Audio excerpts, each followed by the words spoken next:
Hi everyone! Welcome to our free online orientation for our iFuel gas station franchise program. This is Lourdes Galang, franchise consultant for iFuel and for iFranchise. So for today, I will be discussing with you details about our iFuel gas station franchise program. So para po sa mga interesado na mag-franchise ng aming iFuel gas station or para na rin sa mga interesado na mag-put up ng gas station nila or mag-franchise, then in this online orientation, I will be discussing with you the steps on how you can apply for our franchise or yung mga steps na kailangan mong pagdaanan kapag magpapatayo ka ng isang gas station at kung paano makakatulong si iFuel dito. And at the same time, yung iba't ibang franchise packages na meron po tayo for our gas station. And kung sino ba si iFuel or ano ba yung brand na iFuel, saan ito nagsimula, paano ito nagsimula. So, i-discuss ko rin po dito. Okay, so hopefully, by the end of this video, you would be able to learn about iFuel, ano po ba yung franchise program namin, and makapag-decide po kayo to be one of our business partners or to be one of our franchisee. Okay? So, let's start the online orientation. Okay, so for a start, I'm just showing you here some of our branches. Ito po yung iFuel branch natin sa Marawi na itinayo po after ng Marawi siege. And I'm sure you're very much familiar with what happened to Marawi. Okay, so meron po tayong franchisee na naglakas loob na itayo ang iFuel gas station. So nag-franchise po siya sa atin at nagtayo po siya ng isang 2-pump gas station sa iFuel Marawi. Okay, ito naman po yung isang existing iFuel branch din po natin. It's in Cabiao, Nueva Ecija. Ito po yung kauna-unahan na inopen natin 2 years ago. At ito pa po yung mga upcoming na iFuel branches. We have in San Fernando, Pampanga. We also have in Zamboanga del Norte, isang franchise din po ito. So, it's a solo-owned gas station. And also, we have an iFuel branch that will be put up in Tanza, Cavite. Part naman ito ng co-ownership program natin. So, we actually have franchise program and co-ownership program. And what I will be discussing with you now is our franchise program. So, sa mga magiging interesado if ever sa co-ownership program, just message me. My contact details are in there para ma-discuss ko rin po sa inyo yon. So, magkaroon kayo ng options kung saan kayo mas interesado na mag-invest or anong mas gusto nyo gawing business, kung sa franchise program ba or sa co-ownership program. Okay, so I'll be discussing with you now yung alliance. Paano ba nagkaroon ng iFuel? Okay? So, this is a collaboration between iFranchise and Mitchi Petroleum Equipment and Parts Trading. So, as you can see here, si iFranchise ang marketing arm at ang builder naman natin ay si Mitchi Petroleum Equipment and Parts Trading. Meaning to say, si iFranchise po, kami po ang bahala sa pagmamarket. Yung lahat ng marketing strategy na kailangan na gawin pagde-develop ng business, ay si iFranchise po yung gumagawa niyan. Ngayon, sa pagbe-build at pagko-construct naman po ng mga gasolinahan, yung itatayo for franchise or for co-ownership, si Mitchi Petroleum Equipment and Parts Trading naman po ang may responsibility doon. Siya rin po ang magiging supplier ng ating mga petroleum products. So, kaya po nagkaroon ng iFuel brand, it's because of the collaboration of iFranchise Business Services Corporation and Mitchi Petroleum Equipment and Parts Trading. Okay, so it's the two of the most trusted companies. I can say that iFranchise has been in the business of developing small to medium and even, large-scale business enterprises. And Mitchi Petroleum has been in the industry for more than 50 years as well pagdating sa pagko-construct ng mga gasoline station and even sa pagsusupply. Okay? So, to know more about iFranchise Business Services Corporation, it was founded in 2014. Ang office po namin ay nasa Green Hills. So, kung gusto nyo pong bisitahin ang aming office, you're very much welcome. Even during this COVID-19, after ng lockdown, marami pong bumibisita sa office para po malaman nila kung ano pa yung mga businesses na pwede po nilang pasukin. Like yung iFuel nga po, yung ating gas station franchise program and our co-ownership program. At meron din pong mga food cart franchising. As I've said, we've been into marketing and managing businesses across industries. So, meron tayo dyan yung food cart, may beauty salon, may spa and dermatological clinic, and of course, iFuel, yung ating gas station. And we have our own commissary kitchen. So when it comes to our food court franchising business and our restaurant businesses, we have the commissary kitchen to supply all the foods, all the product supplies that we need to operate the businesses. And this is our CEO and president, Ma'am Krisha Ann Loyang Tanabe. So she was also a former OFW. So malapit po yung puso niya sa mga OFW, and most of the business concepts that we have, even sa franchising, are really catered or leaning towards the welfare of OFWs, kung paano ba sila makakapagsimula ng isang business kahit na OFW sila for now, nagtatrabaho pa rin sa ibang bansa. And sooner or later, kapag na-build yung business na yon, you can go home for good and stay with your family. So, yun po yung isa sa pinaka vision ng ating company na iFranchise. Okay, now about Mitchie Petroleum Equipment and Parts Trading. So, it's good to also know yung kapartner natin sa pagbibuild at pagko-construct, and also yung magsusupply ng ating petroleum products, okay? So, Mitchie Petroleum Equipment and Parts Trading has been in the business, as I've said, for more than 50 years. Okay, so eto po si Mamichi Basa. Actually, minana na lang niya tong negosyo na to sa kanyang lolo, sa kanyang tatay na nagsimula nitong business na to. And eto po yung history nila, okay? In the year 1960s and 70s, yung lolo po niya na si Vicente Basa Sr. was a constructor of Caltex Philippines. Okay, so it's one of the big three gas stations that we have here in the Philippines. And then nag-venture sila sa pagiging pump and tank contractor hanggang sa sila na rin po yung isa sa nagsusupply ng mga petroleum products. Okay, so eto naman ang mission nila, okay, to safely provide and assist our clients' wants and to satisfy their needs. And their vision is to become the leading petroleum and parts equipment company provider in oil and gas industry. So, syempre, gusto natin ang ka-business partner natin yung may ganitong vision. And yung objective nila is to promote vigorous competition among other competitors and to meet national oil and gas demand. Syempre, andyan na yung big three, 'di ba? But at the same time, with our partnership with them, this will give us an edge para makipag-compete or makapag-compete tayo with the big three gas stations that we already have here in the Philippines, knowing na napaka-lucrative ng business ng gas or fuel industry. So, isa po ito sa mga owned gas station nila, which is the Sab Gasoline Station sa Cabiao, Nueva Ecija. Constructed and operated naman is yung sa Gasboy Gasoline Station sa Megapan, Nueva Ecija. And eto pa po yung mga clients nila. Okay, so as you can see here, marami po silang clients. Hindi na po natin nailagay lahat dito, pero these are some of the sample clients that they have. So let's take a look at the sample projects that Mitchie has already accomplished. Ayan. So, ito po yung Draco Fuel sa may Bustos, Bulacan.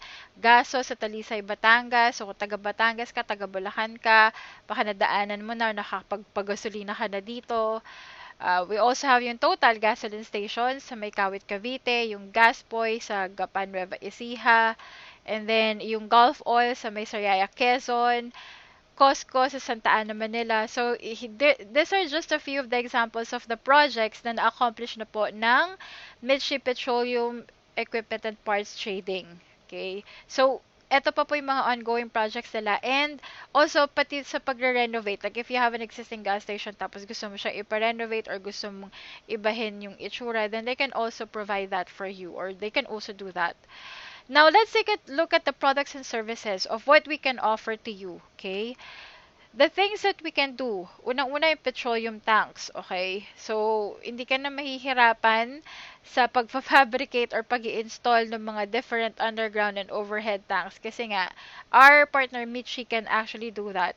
They already have that kind of services provided with this franchise program. Fuel dispenser, yung pagde-distribute at pag-i-install ng fuel dispenser, this is already included with our franchise program. Yung preventative maintenance, we perform and conduct services after 1-year warranty, and also construction of the gasoline station. So, since they've been in the industry of building and constructing gasoline station, pati yung pagsusupply, pati sa equipments, then hindi ka na mahihirapan dun sa nitty-gritty, 'di ba? Yung parang kung kukuha ka pa ng supplier or maghahanap ka pa na magbi-build nito, tapos iba yung magsusupply sa'yo ng petroleum tanks, iba yung, 'di ba? Ang dami kasing gagawin kapag magpuput up ka ng gas station, and having this partnership with them and getting a franchise with iFuel makes, I think, life easier for you if you want to put up your own gas station. Kasi everything is just going to be done for you, and all you need to do is to just,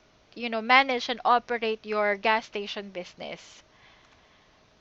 Okay, now when it comes to location naman, okay, we do ocular inspection. We make sure na talagang ideal yung place mo to put up a gasoline station. Technically speaking, commercially speaking, business-wise, okay? So, we actually do ocular inspection just to make sure na feasible, viable yung location.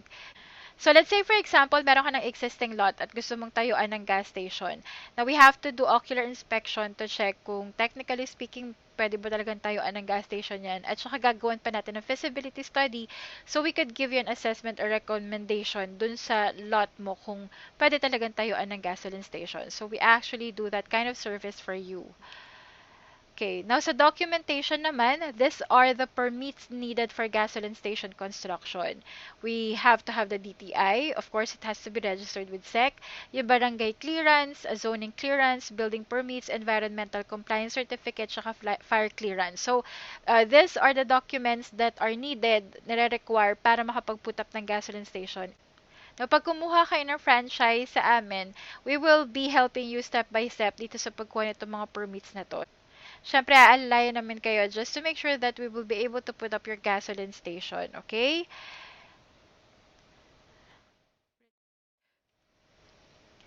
Now, here are the package inclusions. Ito po yung kasama sa mga franchise packages namin. Unang-una dito yung equipment. Okay, so we have the equipments already included. Yung mechanical works, yung mga kailangan na gawin para ma-construct yung gas station mo.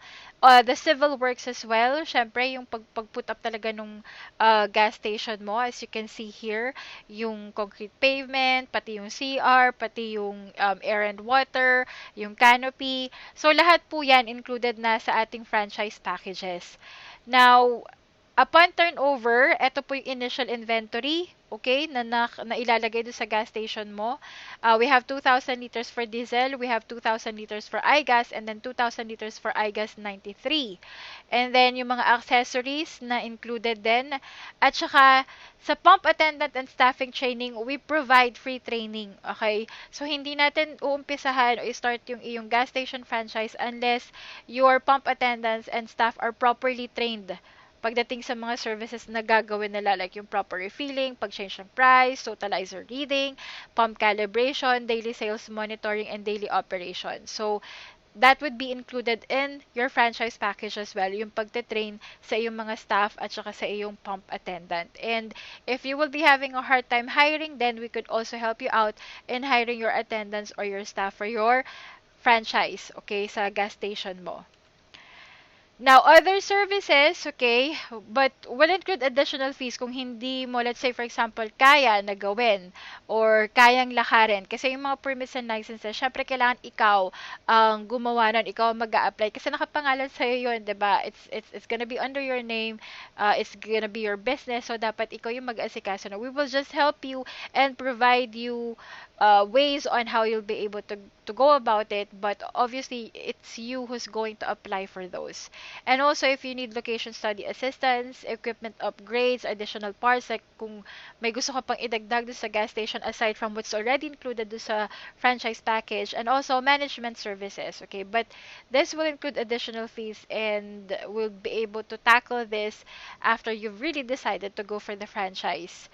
And kumbaga, sisimulan na talaga yung iyong gas station. Now, these are the stages of getting the franchise. First, syempre, yung evaluation stage, kailangan i-present mo muna yung location mo for us to do a check. You have to sign an application form as well as an expression of interest form and then credit investigation form, and then we do assessment and evaluation. After that, with the post-evaluation stage, andyan na yung brainstorming, presentation of feasibility studies, and then the infrastructural plans, ROI model, tsaka marketing plan. Okay? Now, after that, everything is okay with you and everything is okay with iFuel as well, then magsisimula na po yung construction stage. So, lahat ng legworks like business permits, business training, marketing, advertising, and engineering work are being done during the construction stage as well. And then, the last part, we have the pre and post opening. So, sa pre and post opening, we're still gonna have another brainstorming, quality assurance, pre-evaluation meeting, and then yung grand opening natin. At syempre sa grand opening natin, lagi natin kasama yung mga brand ambassadors natin, like Danielle Machanaga and Wendell Ramos. And then also, we'll have a post-evaluation meeting para mas alam natin kung paano pa mas mapapatakbo ng maayos yung iyong gas station franchise with iFuel. Okay? So, these are the stages of getting a franchise with us. Now, what are the packages that we have? Our first franchise package is the iFuel Bulilit. Ito yung one pump gas station which is 6 million. Sa 6 million po na yan, yung pinakita ko po kanina na package inclusions, yan na po yung included dyan. Ang pinagkaiba na po is ito one pump. Yung second po natin na franchise package is 8 million which is a 2 pump gas station. Kabilaan po yan. Okay, so may nozzle for diesel, for gas, yung unleaded, tsaka yung premium. So, kabilaan. So, para 6 na nozzles po yan. Pero, since 2 pump siya, 12 yung nozzles nagagana dyan. And then, sa 3 pump gas station naman po natin, it's 11 million. Kabilaan pa rin naman po yung nozzles niyan. Okay? So, tandaan lang po natin, sa iFuel Bulilit, 1 pump gas station, it's 6 million. And then, with our 2-pump gas station, it's 8 million. And then, sa 3-pump gas station, it's 11 million. So, mamimili lang po kayo dito kung alin pong gas station ang gusto nyo i-franchise. Kung 1-pump, 2-pump, or 3-pump. Basta yung lahat po ng diniscuss ko na package inclusions, kasama po yan dito sa inyong franchise packages. Magkakaiba lang kung ilang pump ang ilalagay natin sa iyong gas station at depende rin po sa lot, okay, that you have, okay? So, kung may existing lot ka, kapag 3-pump gas station, we require at least 1,000 square meters. And then, for a 2-pump gas station, we require at least 500 square meters. And then, for 1-pump, we require at least 250 square meters. Okay, so sa return of investment, syempre maglalabas ka ng malaking pera para sa iyong gas station franchise. Now, gusto mong malaman, gaano kabilis na babalik sa'yo yung in-invest mo. So, let's take a look at the return of investment. This is a sample computation based on, syempre sa location and yung sa existing operations ng mga gas stations that we have. So, let's say for example, sa diesel, okay, may 4 pesos ka na gross margin times 1,000 liters a day equals 4,000 daily. Okay? Times 30 days. So, in a month, meron kang 120,000 per month. Sa iGas naman, 6 pesos ang gross margin mo dito. Tapos, sabihin natin nakapagbenta ka ng 500 liters in a day, you'll have 3,000 pesos daily. So, in 30 days, meron kang 90,000 pesos per month. Now, sa iGas 93 naman, ang gross margin mo is 6 pesos, tapos sabihin natin 600 liters na nabibenta mo araw-araw, you will have 3,600 pesos daily na income. Times 30 days, you'll get 108,000 pesos every month. Okay? Now, based on sa sales na pinakita natin kanina, magkakaroon ka ng gross monthly income na 318,000 pesos. Dito sa 318,000 pesos na to, syempre, i-deduct natin yung monthly operating expenses para ma-operate mo at saka mag-run yung iyong gas station. And with this example, yung lote ay sa'yo. So, wala kang rent na babayaran. So, meron kang existing lot na tinayo mo ng gas station or nag-franchise ka with iFuel. So, ang babayaran mo lang na monthly operating expenses is your electric bill, water bill, the manpower, yung bayad sa BIR, Pag-ibig, SSS, PhilHealth, and magtatabi ka ng 25% for the ROI, which is 79,500. So, magkakaroon ka ng net income na 199,498 pesos per month. Now, based on our sample computation, the return of investment is within 2 years based on location. So, depende po talaga sa magiging location nyo. Pero sa net income pa na 199,498 pesos per month at nagtabi ka pa ng 25% para sa ROI, yung 6 million na ininvest mo for the Bulilit package or yung one pump gas station, mababawi mo na siya in 2 years time lang. So, pwedeng mas mabilis pa dito kung talagang yung location ng lote na meron ka existing at tinayo mo ng gas station nga with iFuel, then pwedeng mas mabilis yung return of your investment. Pero with this computation that we're showing right now, it's within 2 years, okay, that you will be able to get your return on your investment sa Bulilit package. So, depende pa yan kung ang kinuha mo ay yung 2-pump or 3-pump gas station. Syempre, mag-iiba yung return on your investment. Okay, now if you're asking ano ba yung unang dapat gawin kung interesado ka na mag-franchise with iFuel gas station, okay, so unang-una, pinaka-first step is for you to send us a letter of intent and application form, which is I can send it to you through email, and you just have to sign it and send it back to us through email as well. Syempre, yung location, ocular inspection, kailangan ng 10%, okay, para talaga mapuntahan namin yung existing lot na gusto mong tayuan ng gas station. And then, we will have evaluation. Tapos, magkakaroon kami ng assessment and recommendations na ibibigay din naman namin sa'yo. And of course, you will have to submit initial requirements. Andyan yung lot title, kung pag-aari mo yung lote na pagtatayo ng gas station. And kung meron ka ng mga lot details about it, yun, isasubmit mo yun sa amin. And then, you will have to pay 40% down payment, magkakaroon ng contract briefing and signing. After that, we will proceed with our step B, yung pagkuha ng permits and licenses. And once we have that, you need to pay the 50%, okay, full payment. So you need to pay 50% full payment so that the construction will start. And then after that, we'll have the marketing plan, business and pump attendant training. After that, we will turn it over to you. Purchase order ng mga initial inventories mo. Syempre, kailangan mo dagdagan yung initial inventory that's already included in your franchise package. And then we will have the grand opening of your gas station. At kasama dyan, ang ating mga brand ambassadors. And obviously, tutulungan ka namin sa pagmamarket, sa pagmamanage at pag-operate ng business. We will conduct, training for that, and as well as guide you in how to run the business, syempre, para maging successful tayo pareho. Maging successful si iFuel, si iFranchise, at maging successful ka as our franchisee. Okay, so ito po yung steps na kailangan yung gawin if you are decided to be one of our iFuel gas station franchisee.